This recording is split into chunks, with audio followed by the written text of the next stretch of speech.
students, welcome to TSAT classes. Welcome to the classes on TSPSC Group 1 Mains. Welcome to the Indian Polity and Constitution classes. As part of TSPSC Group 1 Mains series, in the last class, we have completed Chapter 1 of Polity, Paper 3 of Group 1 TSPSC. Today, in this class, let us start Chapter 2. Let us start Chapter 2 of Paper 3, Polity paper. So, what are the topics which are covered in Chapter 2? If you look at the syllabus carefully, the first thing is fundamental rights, the nature and scope.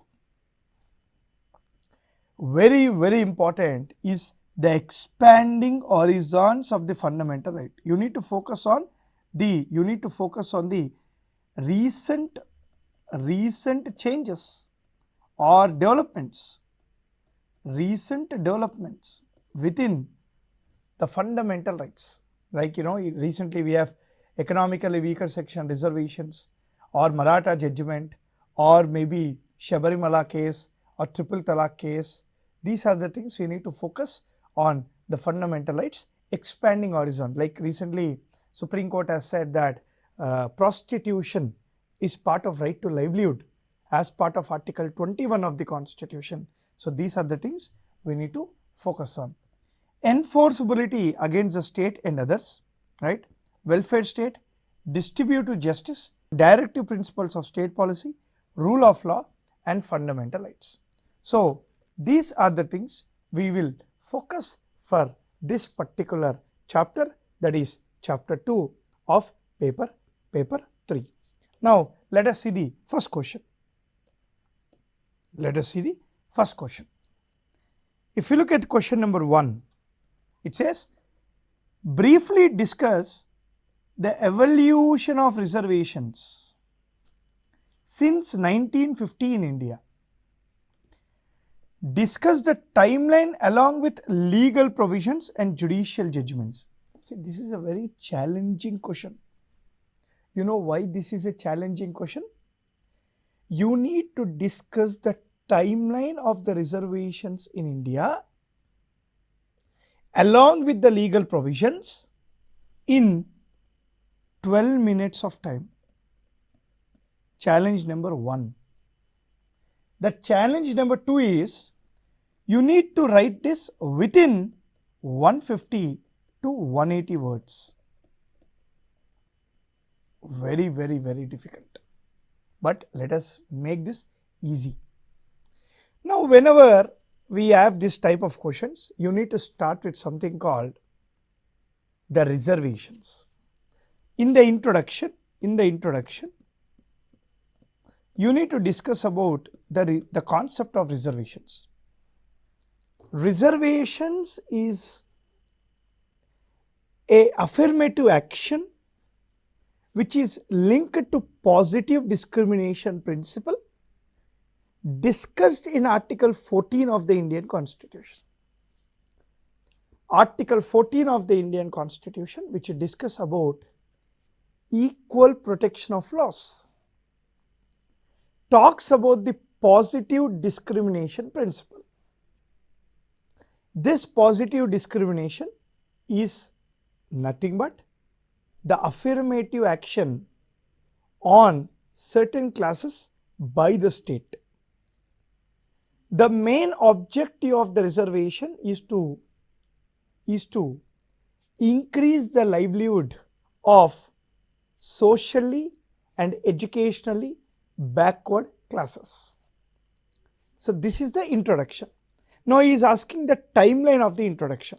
So as this is a 10 marker, 12 minutes and 150 words, you need to just write down the timeline. Look at this. Put 1950. What are the constitutional provisions linked to reservations? The first one is Article 14. Article 15, Article 16. These are the three direct constitutional provisions linked to reservations in India. Then later we need to discuss about some more articles within the constitution only, and that is your Article 340 of the constitution and also Article 46 of the constitution. Now what is Article 14? Right to equality, equality before law and equal protection of laws. What is Article 15? The state shall not discriminate any person or any citizen. The state shall not discriminate any citizen only on the basis of religion, race, caste, sex, place of birth in providing admissions into educational institutions, including private education institutions except minority educational institutions. What is Article 16? The state shall not discriminate any citizen on the basis of, only on the basis of religion, race, caste, sex and descent in providing employment opportunities, in providing public employment opportunities. Article 340. The President of India can time to time form a committee to look into the status of backward classes in India, to review the status of the backward classes. President can time to time form a commission or committee. Article 46, DPSP, it is a duty of the state to protect the economic, educational interest of SCs, STs and BCs. Okay. So, in 1951, with the help of the first Amendment Act,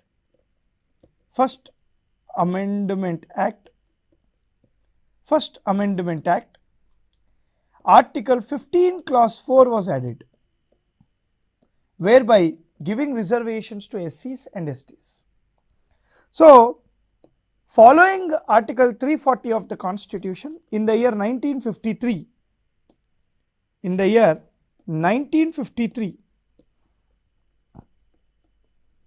first backward class commission, 𝗂𝗃𝗃𝗃 commission was appointed.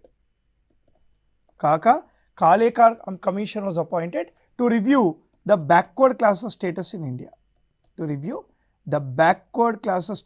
am not going into details. We should not go also, because this is a just 10 marker question. Then in 1963, Balaji versus State of Mysore case.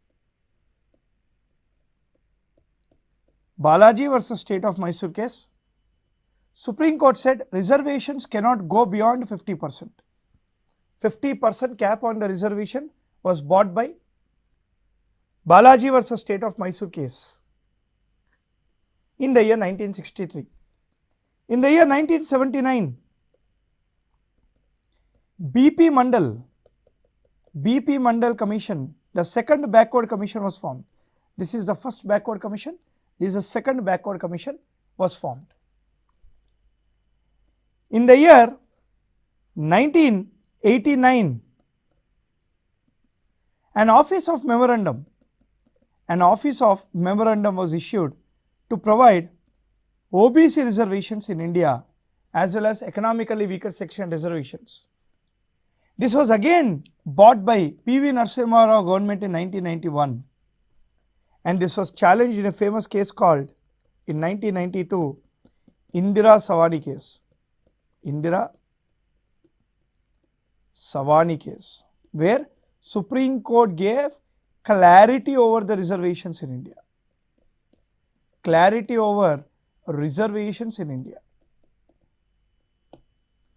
Then we had in 1995 or 1993, 1995 only. In 1995,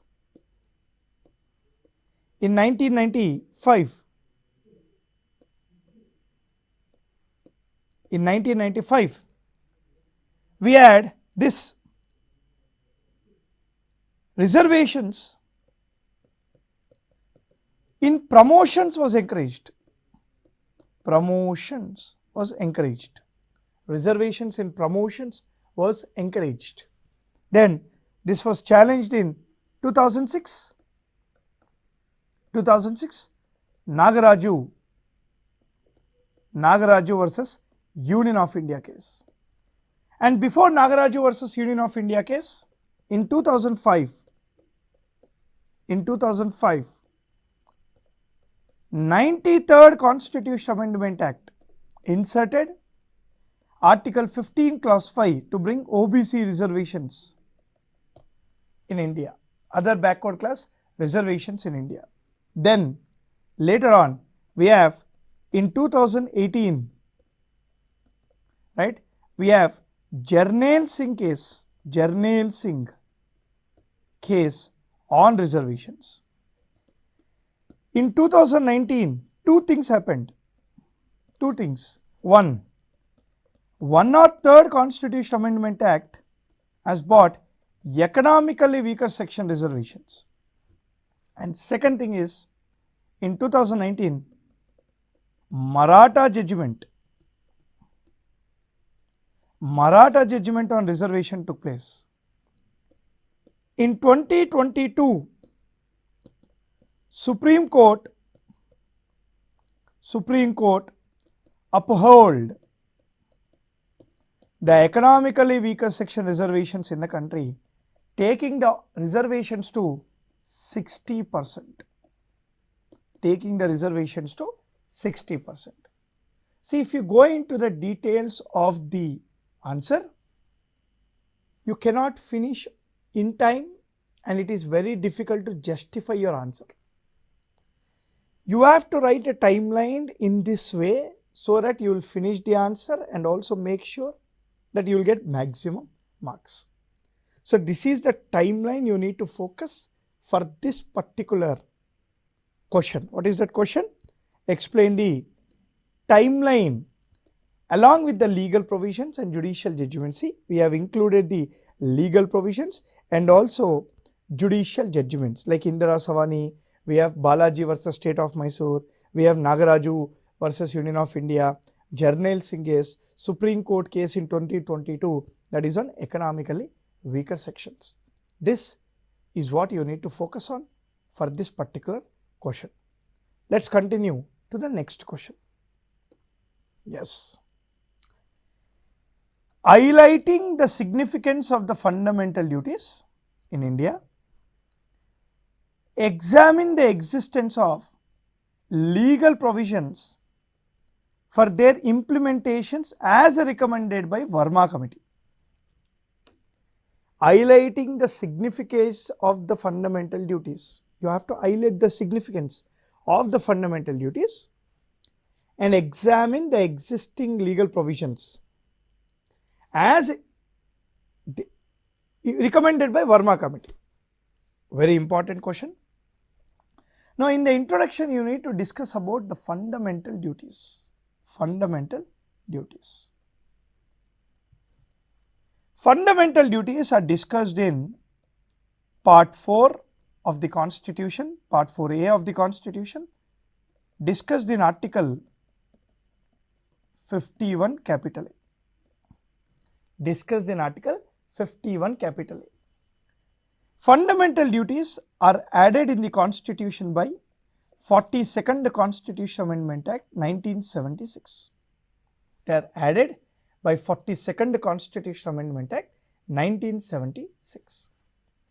And they are recommended by 𝗧𝗏 Singh Committee. They are recommended by 𝗧𝗏 Singh Committee. When these fundamental duties were added in the Constitution, there were 10 fundamental duties. There were 10 fundamental duties in 1976. And presently there are 11 fundamental duties. Presently there are 11 fundamental duties. The 11th fundamental duty is added by 86th Constitutional Amendment Act 2002. The 11th fundamental duty is added by 86th Constitutional Amendment Act 2002. Now, what are these fundamental duties? Fundamental duties are the duties to be performed by citizens only. To be performed by citizens only. But the question is, are they enforceable? If a citizen is not performing the duty, can we take that citizen to the court? Are they enforceable like fundamental rights? Absolutely not. Fundamental duties are not enforceable in courts. Fundamental duties are not enforceable in the courts, and this is the question mark. If they are not enforceable in the courts, what is the need for fundamental duties is a question mark. So the reason in 1999 Verma committee was formed to provide recommendations on making the fundamental duties enforceable. Now what Verma committee said? Verma committee said, although Constitution of India did not made fundamental duties enforceable,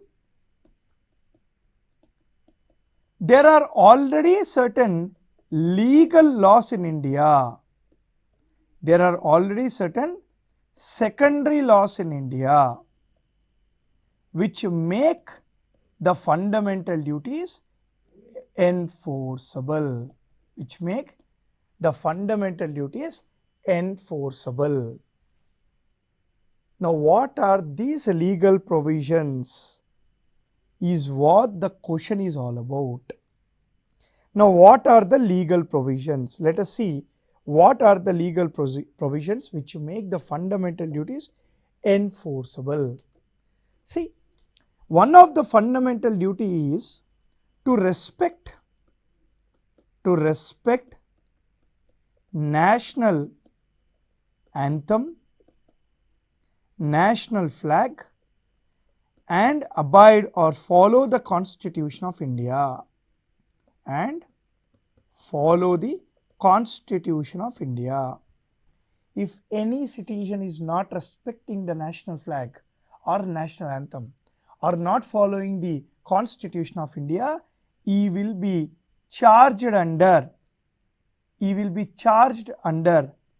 National Honor Act of 1971. 2.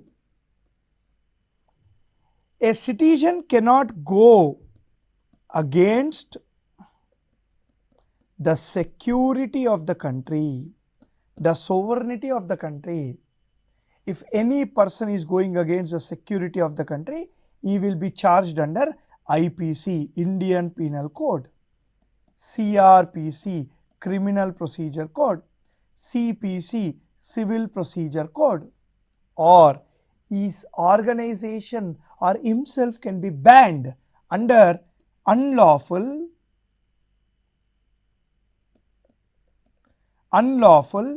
activities Prevention Act.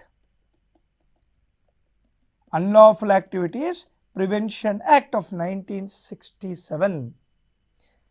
One of the fundamental duty is to respect the dignity of women. If any person is not respecting the dignity of women, he can be booked under Domestic Violence Act 2005 or Indian Penal Code 1860 or 𝗪𝗫𝗪 Act. So, there are certain legal provisions I'll tell you one more. If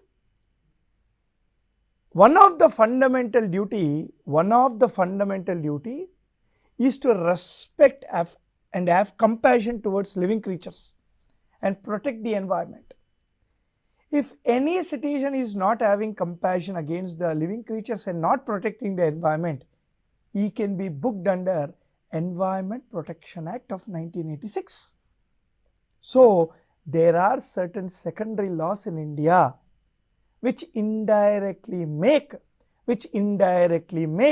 the fundamental duties enforceable, is what said by Verma Committee of 1999. Let us go to the next question. Freedom of expression, speech and expression, freedom of speech and expression, enriched under Article 19 Clause 1 of the Constitution is not absolute. It comes with reasonable restrictions outlined under Article 19 Clause 2. What are these reasonable restrictions and the need and significance? See, firstly, Article 19 is very important fundamental right. Article 19 of the original Constitution discussed about 7 freedoms for the people or citizens. But presently, we have 6 freedoms within Article 19. If you look at Article 19 Clause 1 Subclause A, Article 19 Clause 1 Subclause A. Why did I take Subclause A? Because it is mentioning about 19 Clause 2.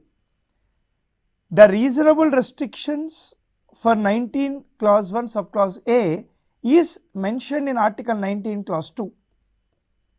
Right? These are the freedoms and this is the reasonable restriction. So we need to take this line to line. Now what is Article 19 Clause 1 Subclause A? Article 19 Clause 1 Subclause A talks about freedom of speech and expression. Now you have all the freedom of speech and expression. You have all the freedom to express yourself. How to express? Article 19 Clause 1 Subclause A says, your freedom of expression can be given by a speech, by writing a book, by posting something in social media, by singing a song, right? By writing an article, also by remaining silent. Right to remain silent is part of Article 19 Clause 1 Subclause A, as said by Supreme Court in 𝗵𝗓𝗍𝒪nuel versus State of Kerala case. Not only that, right to internet access is also part of Article 19 Clause 1 Subclause A, as said by the Supreme Court in Anuradha Basin versus Union of India case. So you have all the right to speech and expression in these many forms. But our question is, are these rights absolute? Right to speech via book, via media, broadcast, social media, song, or you draw something, or you write an article in the newspaper, or right to access to internet, or right to remain silent. This freedom of right to expression, which is guaranteed by the Constitution under Article 19 Clause 1 Subclause A, is it absolute or not? Is a question mark. It is not absolute because this freedom of speech and expression comes with certain restrictions. The state can impose certain restrictions to stop your freedom of speech and expression. Now what are these restrictions? Discussed in Article 19 Clause 2 of the Constitution. 19 Clause 2 of the Constitution talks about reasonable restrictions for your 19(1)(a) freedom. Now, what are these reasonable restrictions? 1. If your speech, if your freedom of speech is going against the security, integrity, sovereignty, law and order of the country. If whatever you speak is threat to the India, it is creating a law and order problem, then you can be arrested. The state can take action against you. 2. If whatever you speak or whatever you express is providing or is ensuring defamation, that is defaming someone, the state can take action against you. 3. Contempt of court.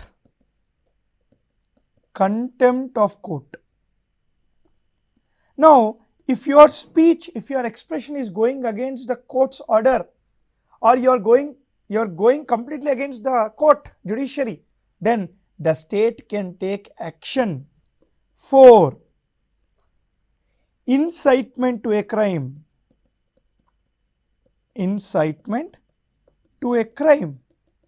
See, what is the meaning of incitement? Provoking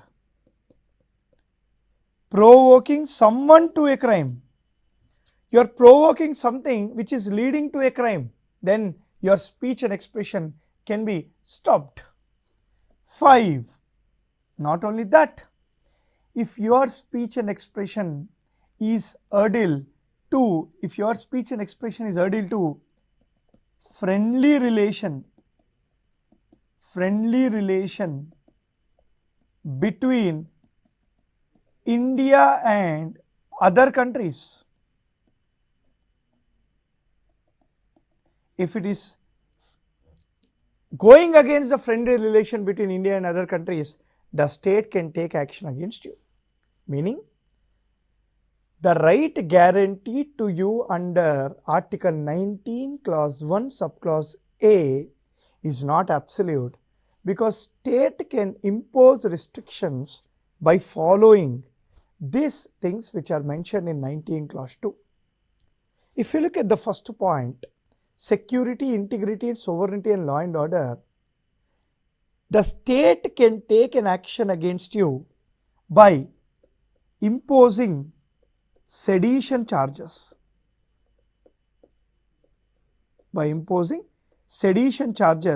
Under Section 124 Clause A of Indian Penal Code. Sedition, going against the country. So, the state can take action. All fundamental rights are guaranteed, but not all fundamental rights are absolute.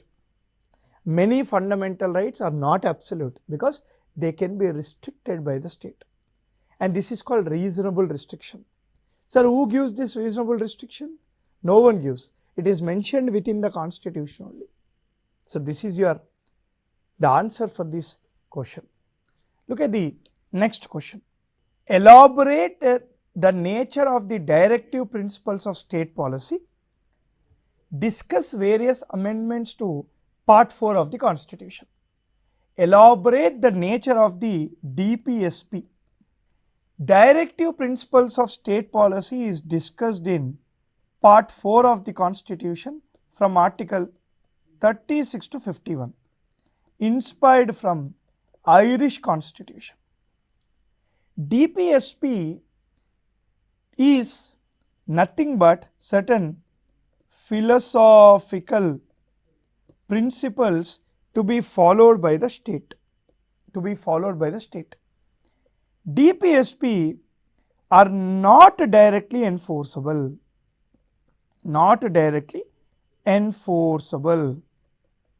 There should be a law or policy to enforce DPSP. DPSP, the main objective of DPSP is to bring social and economic justice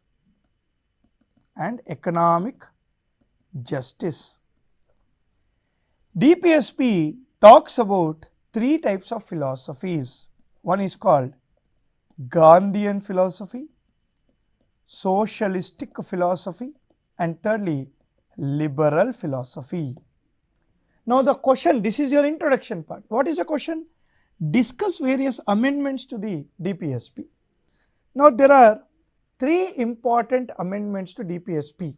Let us discuss all these three along with one more, which is minorly important. The first one is 42nd Constitution Amendment Act 1976. The 42nd Constitution Amendment Act added 5 directive principles of state policy. That is your Article 39 small e, Article 39 small f, Article 39 capital A, Article 43 capital A and Article 48 capital A. These are the 5 important directive principles of state policy added by 44th Amendment Act of 1976. The second one is 44th Constitution Amendment Act 1978. 44th Constitution Amendment Act added Article 38 Clause 2 of the Constitution. Okay. The next important amendment is 97th Constitution Amendment Act 2011. 97th Constitution Amendment Act 2011 added Article 43 capital B. See, 43 capital A is added by 42nd and 43B cooperative societies, 97th Constitution Amendment Act, and lastly the 86th Constitution Amendment Act 2002. This modified, see, did not add, modified Article 45 of the Constitution. This modified Article 45 of the Constitution is related to education. So this is a model answer for this particular question. So we will continue the chapter 2 again in the next class. Till then, please try to write the answers, gain knowledge. So revise once again. So I'll see you in the next class with part 2 of chapter 2 TSPSC Group 1 Mains. Till then, happy learning. Jai Hind.